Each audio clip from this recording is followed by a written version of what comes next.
नमस्कार, यहाँहरूलाई फेरि स्वागत छ घर जग्गा विज्ञापनमा। आज तपाईँलाई विज्ञापन गर्ने क्रममा टाढा होइन है, काठमाडौँको सेन्टर लोकेसन बौद्ध नजिकै रहेको यति राम्रो घर भाडा कति आउँछ? महिनाको 1,30,000 त अहिले पनि भाडा आइरहेको छ।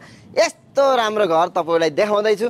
यो घरको भिडियो अन्तिमसम्म हेर्नु होला, अनि मात्रै सबै जानकारी तपाईँहरूले थाहा पाइ नै हाल्नुहुन्छ।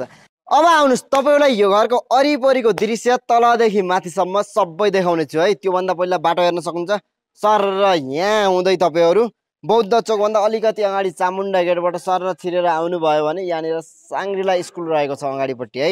यहाँदेखि सर आउन सक्नुहुन्छ। बाटो टक्क ढलान ढलको निकास भइसकेको। अब यहाँदेखि सर हेर्न सक्नुहुन्छ यो घरको दृश्य तलदेखि माथिसम्म। आहा नि घरै हेर्दै किनौ लाग्ने घर है त। अब तपाईँलाई यहाँदेखि भित्र प्रवेश गर्दैछु म। यहाँ पार्किङ स्पेस मजाले पाउनुहुन्छ तपाईँले। एउटा गाडी यो साइडमा अड्छ है त, मजाले तपाईँले हेर्न सक्नुहुन्छ भने। अब यसै गरी एउटा यहाँ अगाडि अड्छ र अर्को यहाँनिर अड्छ है त। तीनवटा कार पार्किङ स्पेस छ।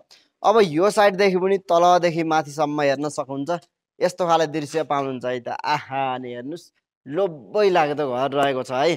टक्क यो घरको फेस कता फर्केको छ भन्दाखेरि दक्षिण पूर्व फर्केको छ होइन। त्यो हुँदा सबै कोठाहरू उज्यालो उज्यालो, झ्याल ढोकाहरू सबै काठको युज गर्नुभएको छ।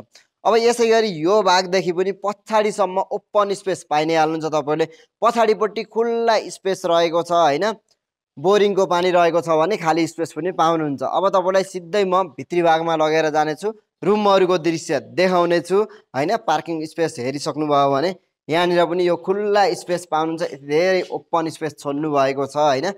यसै गरी अब यहाँनिर भित्री भागमा तपाईँलाई देखाउँदैछु है त। भित्री भागमा टक्क यहाँनिर बिचको प्यासेज भयो, हेर्न सक्नुहुन्छ एकदमै ठुलो छ। यहाँनिर अगाडिपट्टि जस्ट टोयलेट, अरू सबै कोठै कोठा 5वटा कोठाहरू रहेको छ है। सिधा एउटा रहेको छ भने अब यहाँदेखि हेर्न सक्नुहुन्छ तपाईँहरूले यहाँनिर यो ठुलो साइजको यस्तो खाले रुम रहेको छ। यहाँदेखि पछाडिसम्म ओपन स्पेस बाल्कनी रहेको छ। खुल्ला उज्यालो पाउनुहुन्छ तपाईँले। यस्तो खाले कोठा रहेको छ है त। सबै यो घरमा ठुला ठुला कोठाहरू रहेको छ।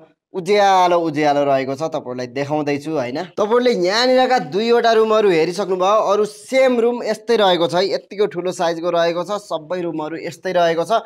अब तपाईँलाई कुन कुन देखाउन मिल्छ म देखाउने छु है। अब यो बिचको भाग भयो है, यो प्यासेज भयो भने यहाँनिर पाउन सक्नुहुन्छ तपाईँले यो कमन टोयलेट बाथरुम हेर्न सक्नुहुन्छ। यस्तो खाले कमन टोयलेट बाथरुम रहेको छ। ठुलो साइजको सानो सानो एउटा रुम बराबरको है त। अब तपाईँलाई सिधै म माथिल्लो तारामा लगेर जाँदैछु है त। यो बिचको भाग हेर्न सक्नुहुन्छ। यस्तो खाले रहेको छ है। जस्ताको तस्तै देखाउँदैछु।